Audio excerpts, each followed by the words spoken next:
Hello, witches. I am High Priestess or Venus. When you curse someone, it's because you want that person to die. You want that person on a t-shirt with their family members tearfully proclaiming, oh, she was a good girl. He was a good boy. He never did anything wrong. When you curse someone, it's your last resort. But are you committing murder when you curse someone?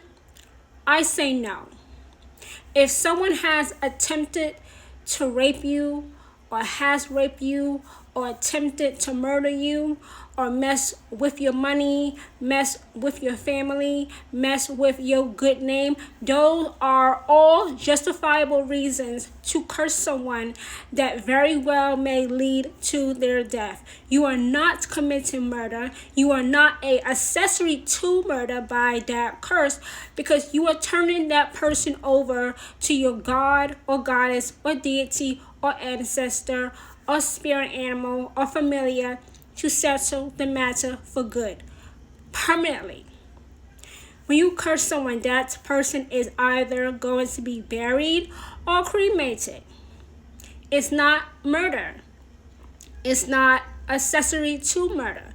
Because like I always ask witches, what is a witch to do when he or she can't take anymore? Witches are still human. Witches still have what you call the straw that broke the camel's back. Witches still have a breaking point.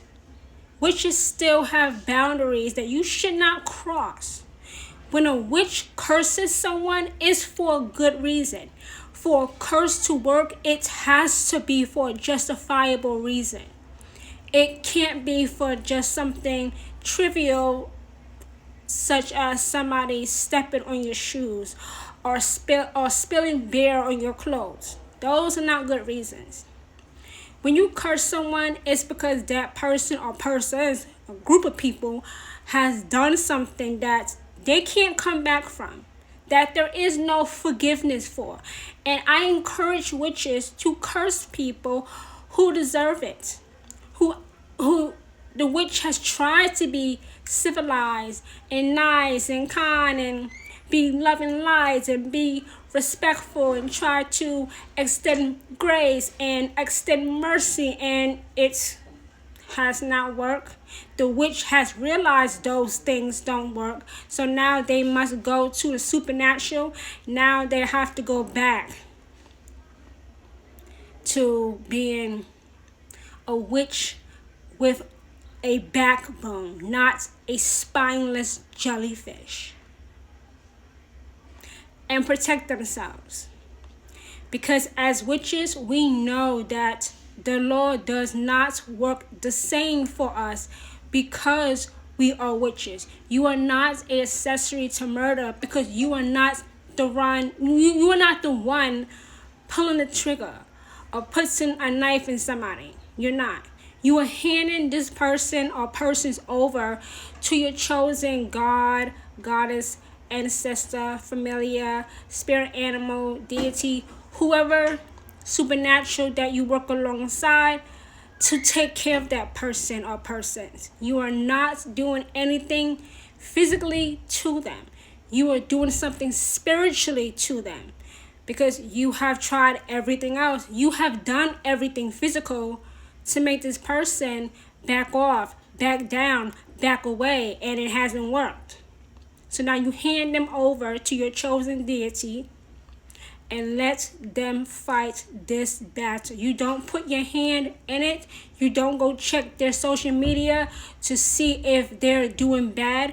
If your chosen deity wants you to see them doing bad or wants you to be alerted that they have died, they will show you.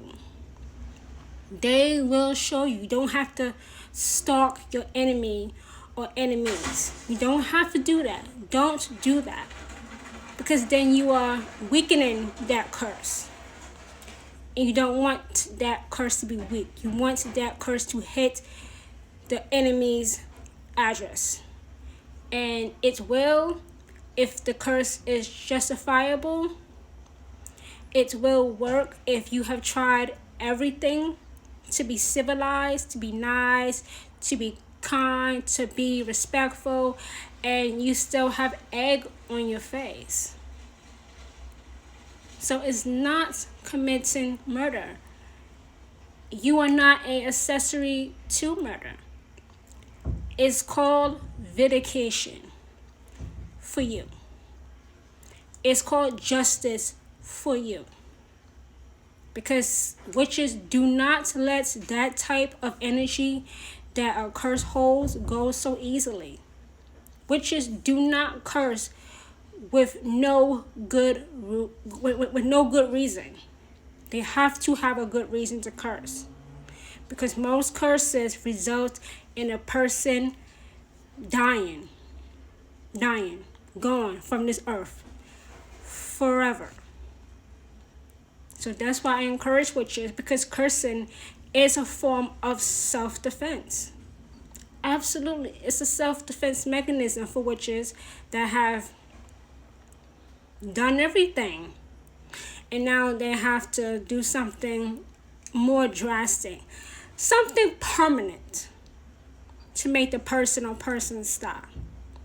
And they will stop if the curse is justifiable, if the person deserves it, and if the witch does not stalk their enemy to find out how he or she is doing. You don't need to know how they're doing once you have cursed them. Your chosen deity will show you. I can't stress that enough.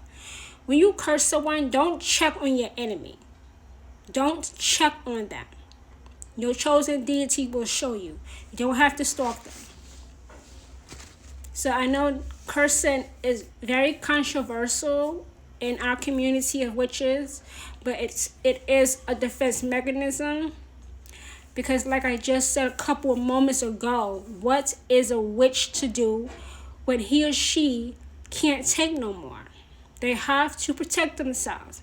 And witches will protect themselves, even if that means someone or a group of people lose their life.